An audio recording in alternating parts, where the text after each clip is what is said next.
Morning to all of you. Welcome in Lakshya online video classes. आज हम लोग analysis करने जा रहे हैं सीरीज आरएलसी सर्किट का। सीरीज आरएलसी सर्किट कंसीडर करेंगे, उसमें हम एक एसी सोर्स अप्लाई करेंगे। एसी सोर्स अप्लाई करने के बाद उस सीरीज आरएलसी सर्किट का बिहेवियर जानेंगे। बिहेवियर कहने का मतलब जब हम एसी सिग्नल उसमें अप्लाई करेंगे या एसी वोल्टेज अप्लाई करेंगे तो उस केस में हमारा सीरीज आरएलसी सर्किट का टोटल इम्पीडेंस का वैल्यू क्या होगा इन टर्म्स ऑफ कॉम्प्लेक्स, उसका मैग्नीट्यूड का वैल्यू क्या होगा, पावर फैक्टर का वैल्यू क्या होगा, एक्टिव पावर क्या होगा, रिएक्टिव पावर क्या होगा, एपरेंट पावर क्या होगा, हमारा वोल्टेज ट्रायंगल डायग्राम कैसे बनेगा, आपका फेजर डायग्राम क्या होगा, पावर ट्रायंगल डायग्राम कैसे बनेगा। मतलब कहने का मतलब जितने चीज आप आरएल और आरसी में आप किए थे वो सारा का सारा हम लोग एनालिसिस करके आपको इस सीरीज आरएलसी नेटवर्क में भी हम लोग फाइंड करेंगे। तो सबसे पहले इसके लिए एक हम कंसीडर कर रहे हैं आरएलसी सर्किट आपको। तो यहाँ पर consider a series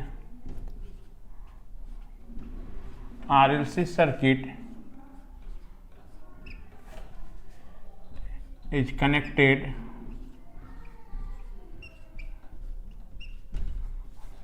by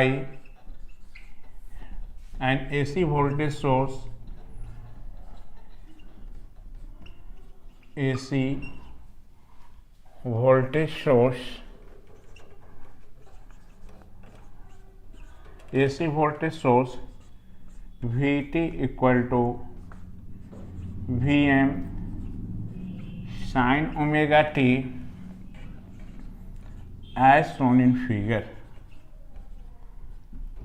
as shown in figure।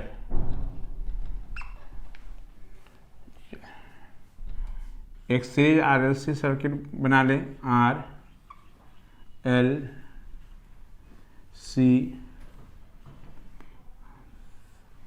इसको हम एसी सोर्स से कनेक्ट कर दें। ये एसी सोर्स का सिंबल दे दिए जिसका value V T equal to कितना है, V M sine omega T. इससे करंट जो पास किया वो हम I T instantaneous voltage apply किए तो इंस्टेंटेनियस करंट, ये आर, ये एल और ये सी। अभी ये सर्किट हमारा जो है वो टाइम डोमेन में है। यदि इसका फ्रीक्वेंसी डोमेन में ड्रॉ करोगे तो इसका आरएमएस वोल्टेज, इसका आरएमएस करेंट और ये सारे एलिमेंट का आपका क्या लिखना होगा, हमारा रिएक्टेंस वैल्यू, इसका आर, इसका जे एक्सएल, इसका माइनस जे एक्ससी हमारा ये। अब सबसे पहले इस नेटवर्क का हम लोग फेजर डायग्राम ड्रॉ करते हैं। तो पहला चीज इसका फेजर डायग्राम,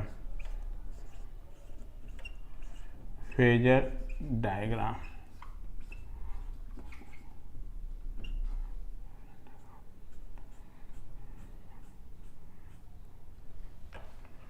चले थोड़ा ध्यान से समझेंगे फेजर डायग्राम कैसे ड्रॉ करेंगे। तो देखो फेजर डायग्राम ड्रॉ करने के लिए हमने बताया था कि आपको एक रेफरेंस सिलेक्ट करना है। रेफरेंस हम बताए थे कि उसी को सिलेक्ट करना है जिस नेटवर्क का फेजर डायग्राम ड्रॉ कर रहे हो उस नेटवर्क में, उसमें जितना भी एलिमेंट है वो सारा जो एलिमेंट के लिए जो कॉमन टर्म होगा। तो यहाँ पर देखो इस नेटवर्क सीरीज है तो सीरीज में हमारा कॉमन जो होता है वो करेंट होता है ना। इसलिए हम यहाँ पर करंट को क्या लेंगे, रेफरेंस लेंगे। और जब फेजर डायग्राम ड्रॉ करेंगे तो हमको क्या आरएमएस करंट और आरएमएस वोल्टेज का लोकेशन दिखाना है। तो सबसे पहले मान लो हम करंट को रेफरेंस लिए, आई हमारा यही करंट हमारा आर में भी जाएगा, यही करंट एल में भी पास होगा, यही करंट हमारा सी में भी होगा। अब हमको क्या करना है, वोल्टेज का लोकेशन दिखाना है। तो पहले हम इंडिविजुअल एलिमेंट का ड्रॉ कर लेते हैं और उसके बाद इसका रिजल्टेंट दिखा दें तो ये पूरे सर्किट का बन जाएगा हमारा। तो पहले हम वोल्टेज अक्रॉस यहाँ रजिस्टर में, रेजिस्टेंस के केस में आप पढ़े होंगे कि करंट और वोल्टेज सेम फेज में होगा हमारा। प्योर इंडक्टर के केस में आप पढ़े थे कि यदि हम करंट को रेफरेंस लेंगे तो वोल्टेज हमारा क्या होगा, 90 डिग्री से लीडिंग नेचर का होगा।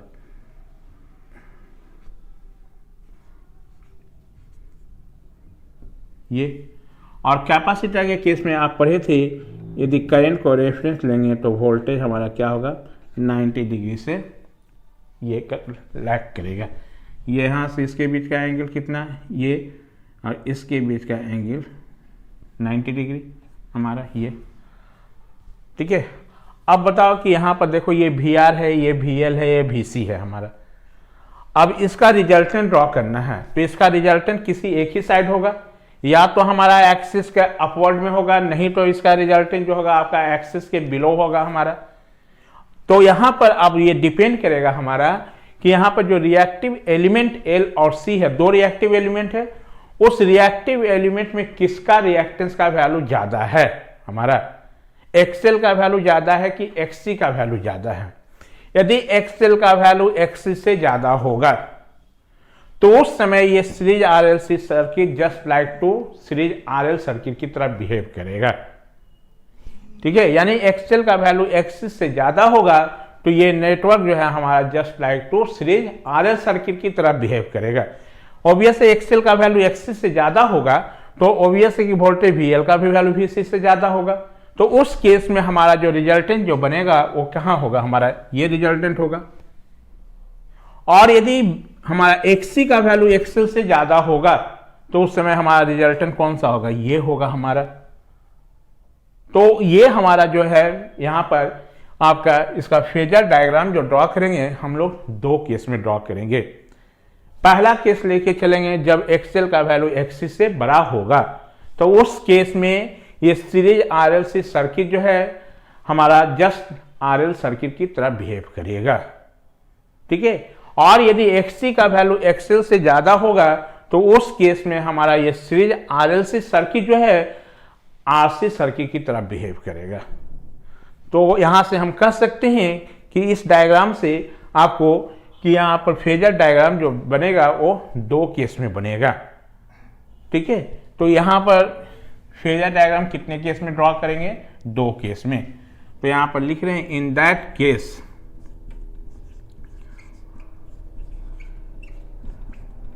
Phasor diagram can be drawn in two case. Case 1, when XL greater than XC,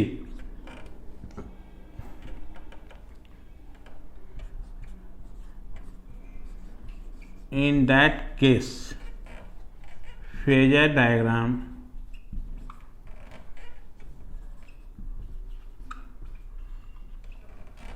of series RLC circuit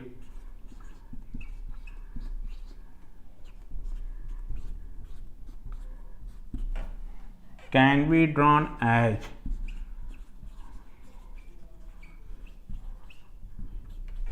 यदि हमारा XL का वैल्यू XC से बड़ा होगा तो उस समय हमारा ये नेटवर्क जो है just like to RL circuit की तरफ बिहेव करेगा। तो RL सर्किट का फेजर डायग्राम जैसा होगा उसी तरह होगा हमारा।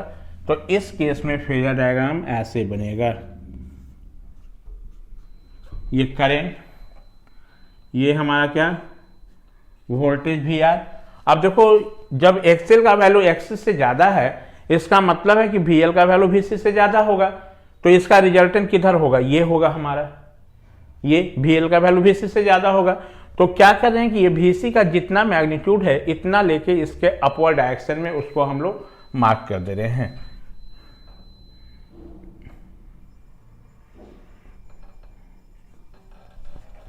तो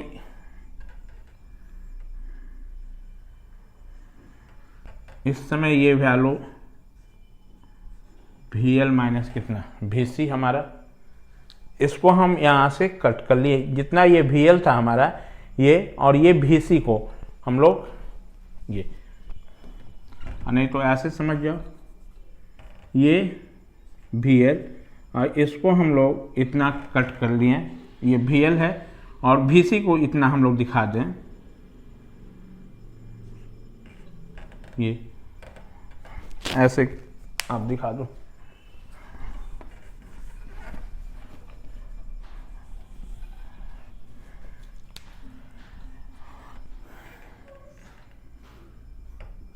ये करेंट वी आर, ये वी एल माइनस कितना we C,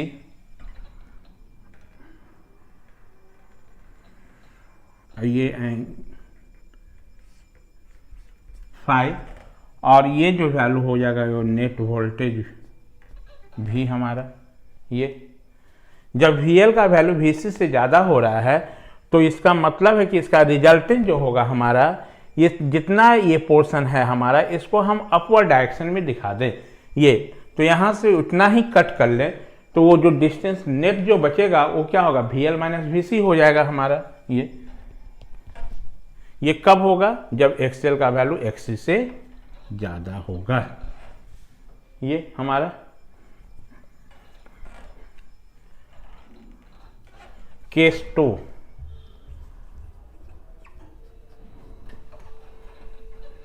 when XC greater than XL,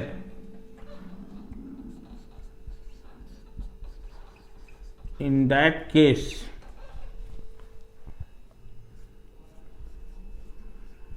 phasor diagram of series RLC circuit is drawn as। इस समय हमारा यही जो नेटवर्क है वो just like to series RC circuit की तरह बिहेव करेगा। यानी इस समय हमारा जो रिजल्टेंट जो होगा वो किधर होगा, ये होगा हमारा। तो करेंट VR, ये आपका VC माइनस कितना VL, ये V, और नेट वोल्टेज और नेट का एंगल फाई हमारा। ये तो ये कैसे हुआ, इसको समझाने के लिए आपको यहाँ किए, पहले हम इंडिविजुअल का यहाँ ड्रॉ किए हुए हैं, ये करेंट दिखाएं, वोल्टेज है। तो यहाँ दो केस में इसका फेजर डायग्राम बनेगा, जब XL का वैल्यू XC से बड़ा होगा पहला, दूसरा केस जब XC का वैल्यू XC से बड़ा होगा।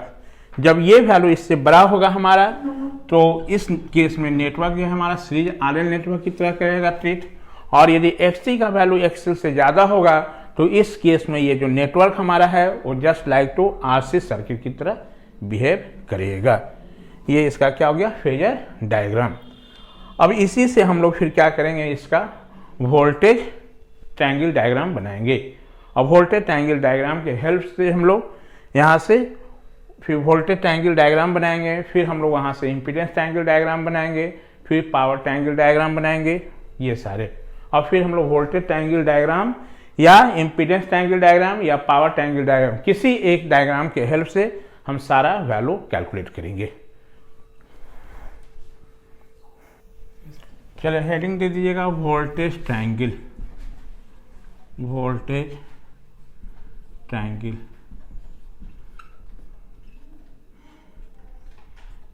इसका मतलब क्या हो जाएगा कि सीरीज RLC के केस में वोल्टेज ट्रायंगल डायग्राम भी हमारा दो केस में बनेगा। इन series RLC network voltage triangle diagram can be drawn in two cases, in two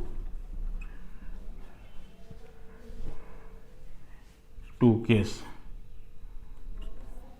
case 1 पहला, when XL greater than XC,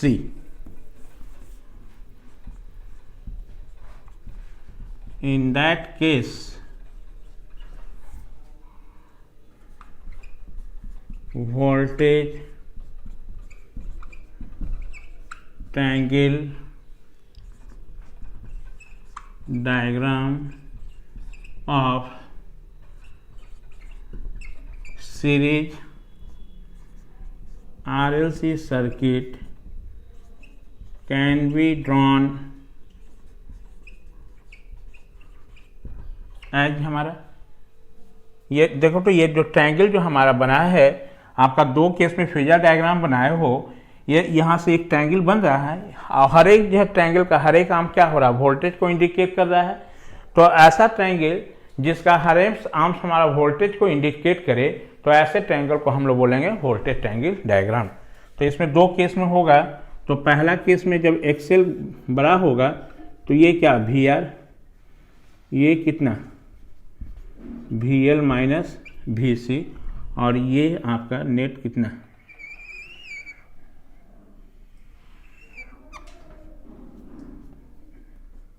भी हमारा ये, और ये एंगल कितना फाइव हमारा। अब यहाँ पर वी आर का वैल्यू कितना होगा थोड़ा बताइए। Here V R is equal to, V R का वैल्यू ये वोल्टेज कहाँ रेजिस्टेंस में, तो आई इंटू कितना R. V L minus V C का वैल्यू कितना हमारा, वी एल का वैल्यू आई इंटू एक्सएल और वी सी का वैल्यू कितना आई इंटू कितना X C. That means I XL minus कितना एक्स सी, और इस नेट वोल्टेज वी का वैल्यू कितना आई इंटू कितना जेड हमारा। यहाँ पर ये होगा हमारा, ये जब हमारा एक्सी का वैल्यू एक्सएल से ज़्यादा होगा तो उस समय हमारा ये वाला जो ट्रायंगल होगा वो होगा, उस केस में वोल्टेज ट्रायंगल डायग्राम इसका बन जाएगा। Case 2, when XC greater than XL, in that case voltage triangle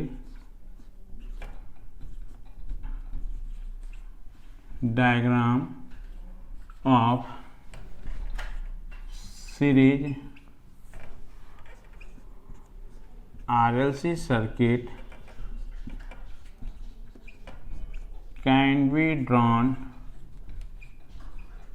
as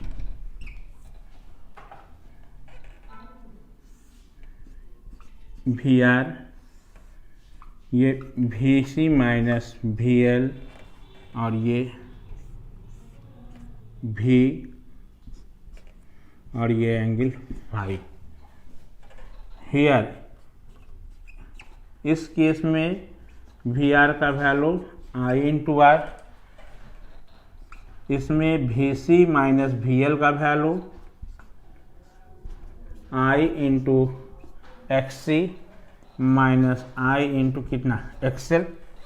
capacitor के अक्रॉस जो वोल्टेज होगा ये हमारा, ये इंडक्टर के अक्रॉस इतना, और नेट वोल्टेज भी का वैल्यू कितना आई इंटू जेड हमारा। ये वोल्टेज ट्रायंगल हो गया हमारा डायग्राम ड्रॉ। अब देखो वोल्टेज ट्रायंगल डायग्राम जब दो केस में बना है, इसका मतलब कि इम्पीडेंस ट्रायंगल डायग्राम भी यहाँ दो केस में बनेगा। पहला केस क्या होगा, जब एक्सएल का वैल्यू एक्सी से ज्यादा होगा हमारा, तो ट्रायंगल का जो शेप होगा हमारा इम्पीडेंस का वो कैसा होगा। केस 1 के लिए जब एक्सएल का वैल्यू एक्सी से ज्यादा होगा तो उस समय हमारा इम्पीडेंस का ट्रायंगल डायग्राम जो होगा ऐसा होगा हमारा। सिर्फ ये क्या होगा, हर एक आर्म्स ट्रायंगल का जो होगा वो इम्पीडेंस होगा।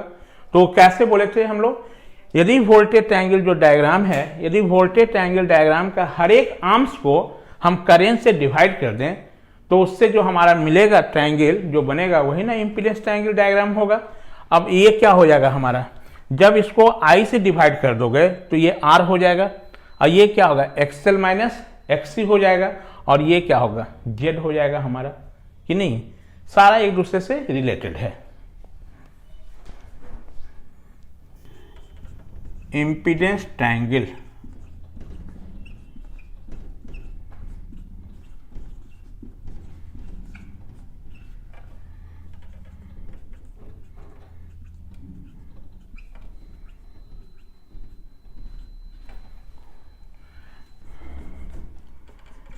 in that case impedance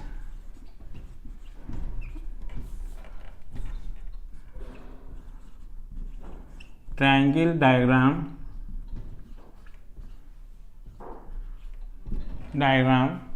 can be obtained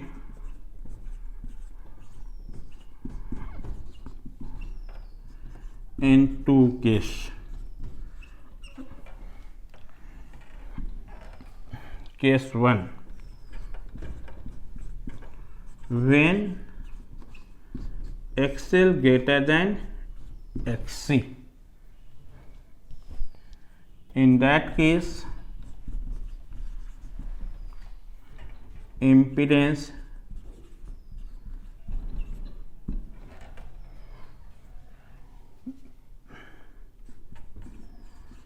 triangle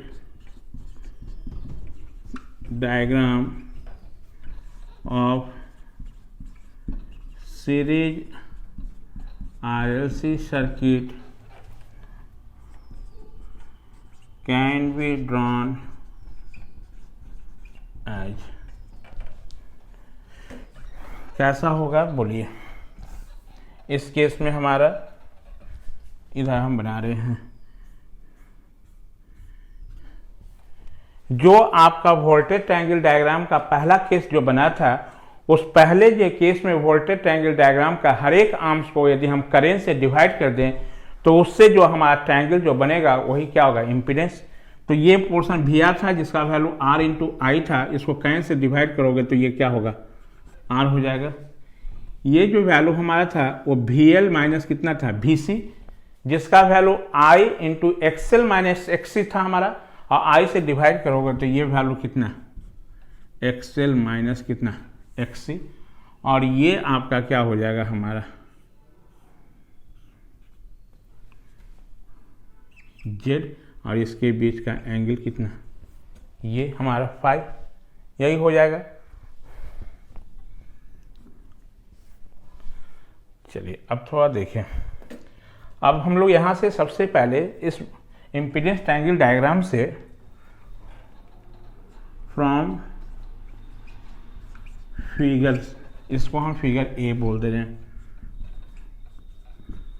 from figure A इस जेड का वैल्यू थोड़ा देखिए तो क्या होगा हमारा, R plus J XL minus कितना, एक्सी हमारा, और Z equal to R plus J X हमारा। ये इम्पीडेंस का वैल्यू हो गया in complex form, in complex form, जहां पर वेयर x ये क्या है, XL minus XC is known as net reactance, net reactance of series RLC circuit हमारा ये। और एक्सएल का वैल्यू आपको पता है कितना, ओमेगा एल या 2 पाई एफ इंटू एल, और एक्सी हमारा कितना 1 बाई ओमेगा सी या 1 बाई 2 पाई एफ इंटू सी हमारा। थोड़ा याद करो हमारा कि यही जो ट्रायंगल जो ऐसा मिला था वो हमारा इम्पीडेंस का किसका, आरएल के केस में भी मिला था हमारा। तो यहाँ पर एक चीज़ रिमेंबर रखना, यदि एक्सएल का वैल्यू एक्स से ज़्यादा होगा तो ये सीरीज आरएलसी सर्किट जो होगा वो just like to RL circuit की तरह ट्रीट करेगा। इस केस में हम इम्पीडेंस का वैल्यू निकाल लिए कॉम्प्लेक्स फॉर्म में हमारा। और यदि मैग्नीट्यूड के फॉर्म में लिखें हमारा, in magnitude form, in magnitude form, तो इस मैग्नीट्यूड फॉर्म में इस जेड का वैल्यू क्या होगा, under root R square plus X का स्क्वायर, दैट मीन्स कितना,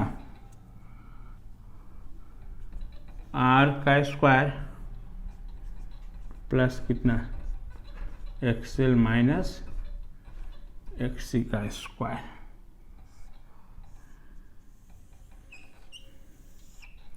ये इस केस में हमारा इम्पीडेंस का वैल्यू निकल गया हमारा इतना।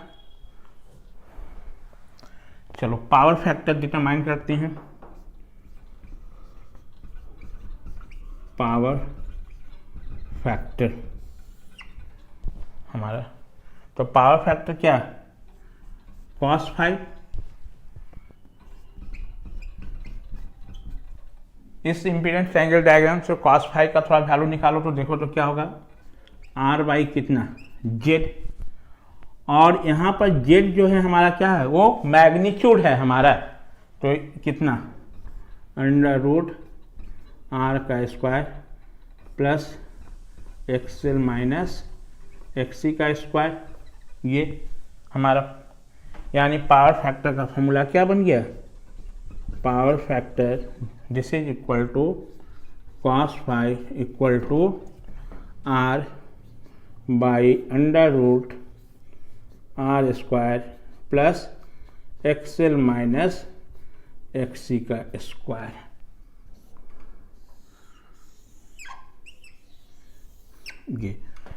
ये कब हम लोग ये फॉर्मूला डील कर रहे हैं, जब एक्सएल का वैल्यू एक्ससी से ज़्यादा है। इम्पीडेंस निकाल लिए, पावर फैक्टर निकाल लिए। अब यहाँ से हम लोग एक्टिव पावर मेजर करेंगे, रिएक्टिव पावर और apparent power.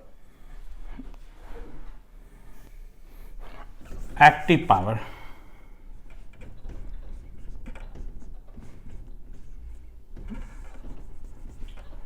Active power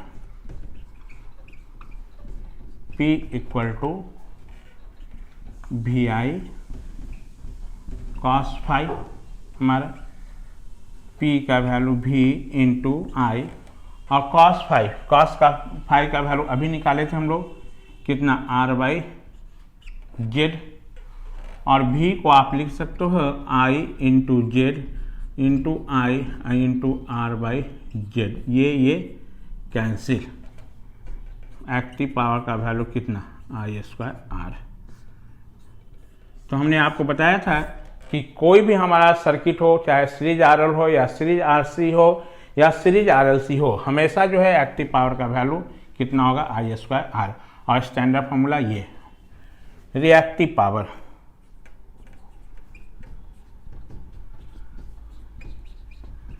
reactive power Q, इसका क्या होगा हमारा, वी आई साइन 5, वी आई, इस इम्पीडेंस ट्रायंगल डायग्राम के हेल्प से साइन 5 का वैल्यू निकालें तो साइन 5 इक्वल टू कितना हमारा, बताइए, एक्सएल माइनस एक्ससी बाई कितना हमारा हो जाएगा आपको,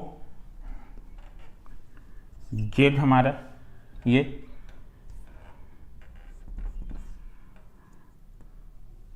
भी into I into XL minus एक्ससी by Z. क्या आप भी को आई इंटू जेड भी लिख सकते हैं, तो ये क्या हो जाएगा, आई स्क्वायर जेड हमारा, और ये एक्सएल माइनस एक्ससी बाई कितना जेड, ये कैंसिल हमारा। तो क्यू का वैल्यू कितना, आई स्क्वायर एक्सएल माइनस कितना एक्ससी। रिमेंबर करो आपको कि क्यू हमारा reactive power due to reactive element था हमारा, तो यहाँ पर रिएक्टिव एलिमेंट का जो वैल्यू है वो कितना है, एक्सएल माइनस एक्ससी हमारा, क्योंकि यहाँ पर दोनों चीज़ है हमारा, इंडक्टर भी है और कैपेसिटर है। तो नेट रिएक्टेंस का वैल्यू एक्सएल माइनस कितना एक्ससी, कब, जब एक्सएल का वैल्यू एक्ससी से ज़्यादा है। वही जब एक्ससी का वैल्यू एक्ससी से ज़्यादा होगा हमारा एक्सएल से, तो उस केस में क्यू का वैल्यू आई स्क्वायर एक्ससी माइनस एक्सएल हो जाएगा। जस्ट इसका सब उल्टा बनेगा हमारा, रिएक्टिव पावर हो गया। एक्टिव पावर को किस में मेजर किए थे, वाट और किलोवाट, इसको किस में, भार और के भार में हमारा। एपरेंट पावर,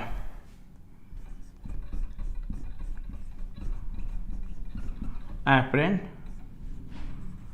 पावर, जिसको हम S बोले थे, और S का वैल्यू कितना, under root P square plus Q square, जिसका वैल्यू कितना,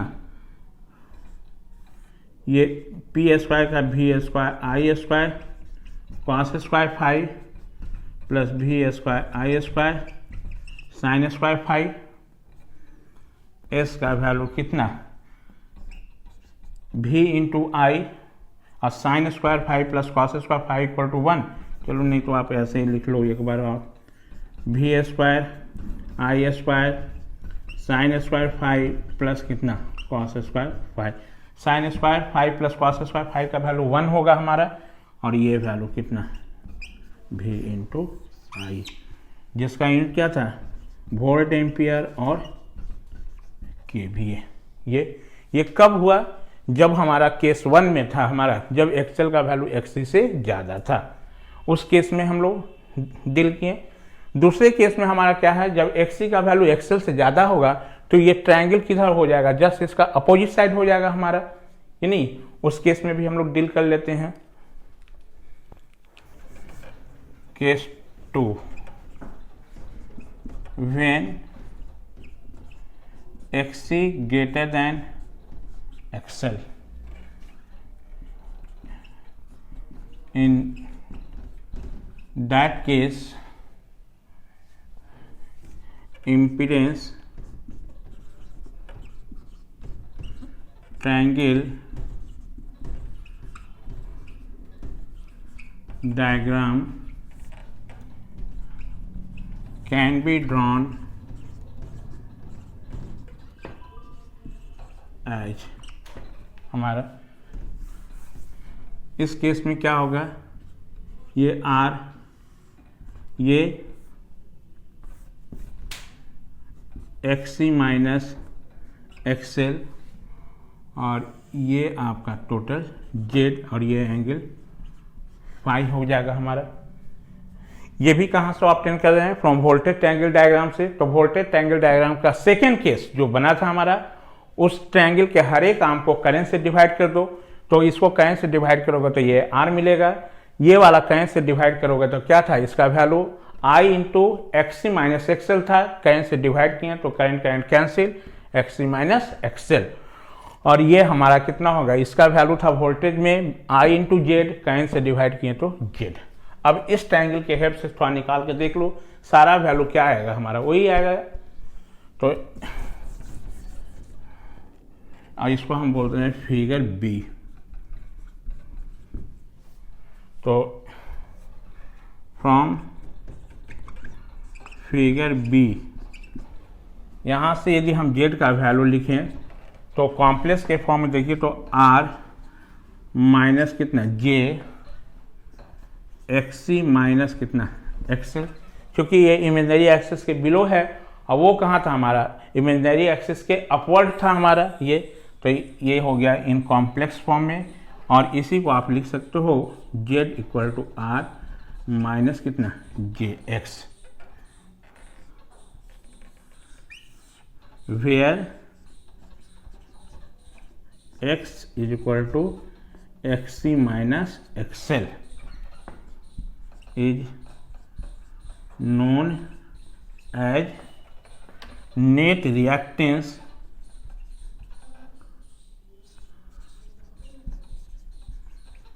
of सीरीज RLC सर्किट हमारा ये। और इस केस में हमारा जो होगा वो network just like to RC network की तरह बिहेव करेगा। और इसका मैग्नीट्यूड का वैल्यू कितना, z equal to under root R square plus कितना एक्सी माइनस एक्सएल का होल स्क्वायर। ये पावर फैक्टर थोड़ा देख लें कितना आएगा हमारा इस केस में।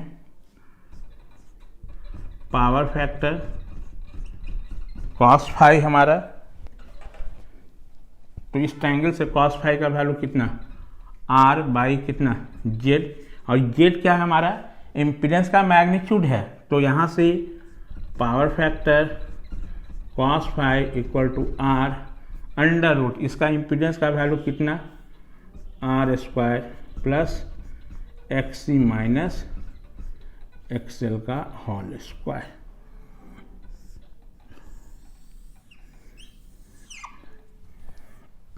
पावर फैक्टर हो गया। एक्टिव पावर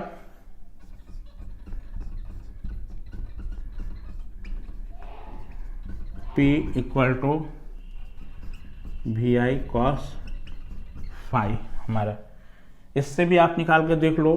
तो वी आई और कॉस फाई का वैल्यू इस ट्रायंगल से निकालें तो आर वाई कितना, जेड, भी को हम लिख दिए आई इंटू जेड इंटू कितना आई इंटू आर बाई कितना Z, Z Z cancel, P का वैल्यू कितना आई स्क्वायर आर, कोई फर्क नहीं पड़ा, हमारा वही रह गया। रिएक्टिव पावर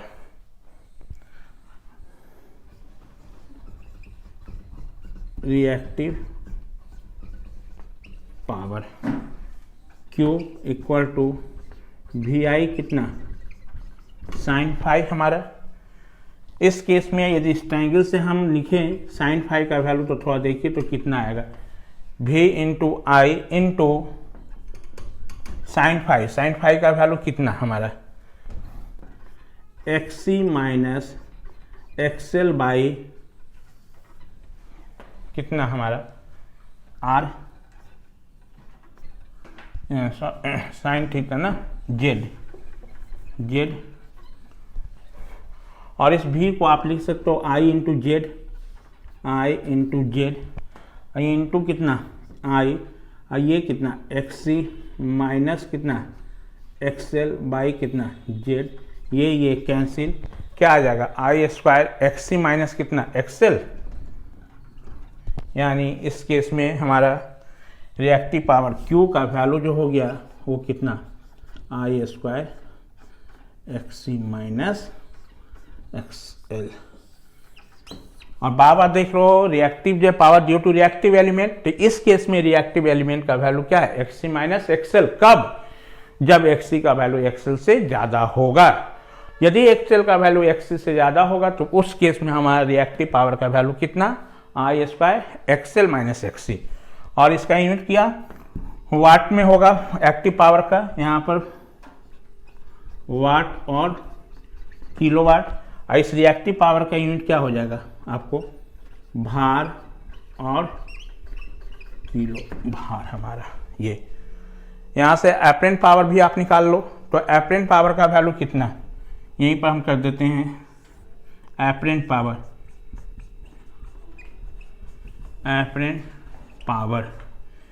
जो S का वैल्यू आपका कितना P square plus Q square. अब P का वैल्यू जो है हमारा क्या है एक्टिव पावर का वी आई कॉस फाई है हमारा ये, तो यहाँ पर वी आई कॉस फाई का स्क्वायर कर लेना, इसको सॉल्व करेगा तो V इंटू कितना आई, इस P के जगह ये वाले वैल्यू पुट कर लीजिएगा और Q के जगह वी आई साइन फाई, उसको सॉल्व कर लेंगे जैसे इससे पहले सॉल्व किए थे। ये इसका क्या बन गया हमारा आपका इम्पीडेंस ट्रायंगल डायग्राम से निकाल दिए। तो जब इम्पीडेंस ट्रायंगल डायग्राम से बनाओगे तो कैलकुलेशन दिखा देना। अब हम लोग सीधे इसका पावर ट्रायंगल डायग्राम बनाएंगे और पावर ट्रायंगल डायग्राम से हम ये सब कैलकुलेट नहीं करेंगे, ठीक है। तो पावर ट्रायंगल डायग्राम भी दो केस में बनेगा, जब वैल्यू एक्सएल का वैल्यू एक्सी से ज़्यादा होगा और दूसरा केस एक्सी का वैल्यू एक्सएल से ज़्यादा होगा। पावर ट्रायंगल डायग्राम,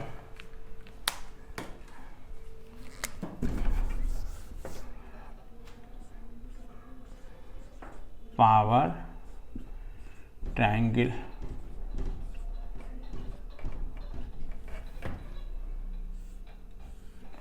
तो in that case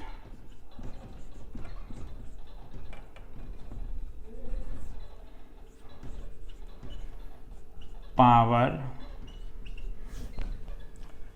triangle diagram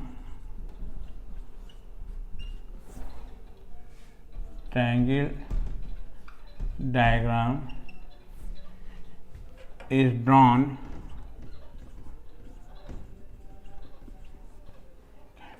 power triangle diagram can be drawn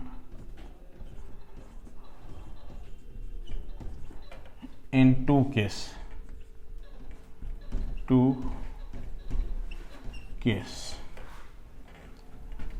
Case 1,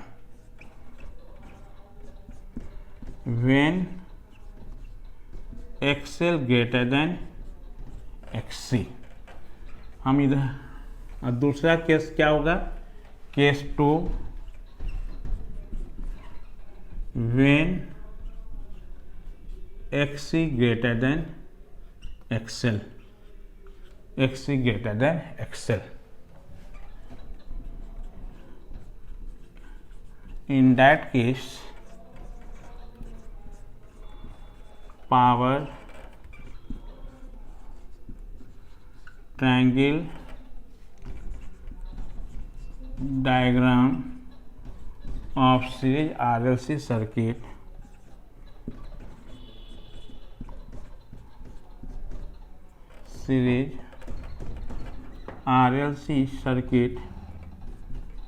can be drawn as हमारा, जब एक्सेल का वैल्यू एक्सी से बड़ा था उस केस में वोल्टेज ट्रायंगल डायग्राम का हर एक आर्म्स को आप करंट से मल्टीप्लाई कर दो तो वोल्टेज इंटू करंट पावर मिलेगा। तो कैसा बनेगा हमारा ये, तो ये जो हमारा था वो क्या था, इस वोल्टेज ट्रायंगल डायग्राम में इसका वैल्यू क्या था, आई इंटू आर था हमारा। अब आई से मल्टीप्लाई करोगे तो ये क्या होगा, आई स्क्वायर आर, और इसी आई स्क्वायर आर को ना हम लोग एक्टिव पावर बोले थे पी। ये जो हमारा था ये क्या था, हमारा voltage drop across reactive element के अक्रॉस था, जो जिसका वैल्यू क्या था, एक्सएल माइनस एक्ससी, यानी ये जो हो जाएगा हमारा कितना, इसके अक्रॉस पावर जो होगा आई स्क्वायर एक्सएल माइनस एक्ससी, और ऐसा जो पावर जो रिएक्टिव एलिमेंट में होगा उसको हम लोग क्या बोले थे, रिएक्टिव पावर, यानी ये Q, और ये क्या हो जाएगा, ये नेट इसका रिजल्टेंट जो होगा एपरेंट पावर S हमारा, और ये एंगल फाई। हियर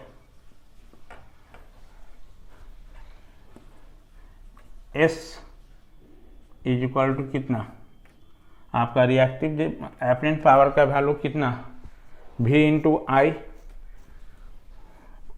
या V को I इंटू जेड भी लिख सकते हो, तो आई स्क्वायर जेड। अब P का वैल्यू कितना, आई स्क्वायर आर, और इस Q का वैल्यू कितना, आई स्क्वायर एक्सएल माइनस एक्ससी हमारा। ये रिएक्टिव एलिमेंट, ये वाला रिएक्टिव एलिमेंट का वैल्यू क्या था, एक्सएल माइनस एक्ससी था, तो पावर जो होगा हमारा क्या होगा, आई स्क्वायर एक्सएल माइनस एक्ससी हमारा इस केस में। और एस का वैल्यू यहाँ से लिखा जाए ट्रायंगल से तो क्या लिख सकते हो, पी प्लस जे क्यू हमारा कॉम्प्लेक्स के फॉर्म में। Case 2, when XC greater than XL, in that case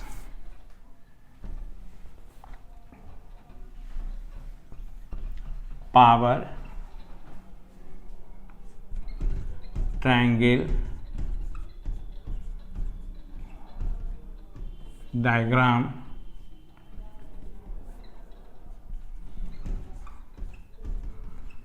of series RLC network can be drawn as, just इसका उलट दो हमारा, तो ये R, ये कितना हमारा, ये एक्टिव पावर हो जाएगा P, ये रिएक्टिव पावर, और ये आपका एपरेंट पावर S हमारा, और ये एंगल फाई, जहाँ पर हियर S का वैल्यू कितना,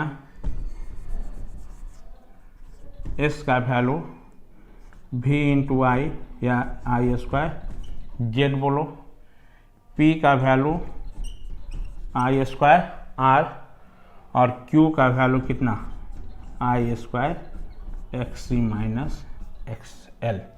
इसका यूनिट क्या होगा हमारा, एक्टिव पावर का यूनिट क्या होता है, वाट या किलोवाट, रिएक्टिव पावर का यूनिट भार या किलो भार, और हमारा एपरेंट पावर का वैल्यू वोल्ट एम्पियर या केवीए ये।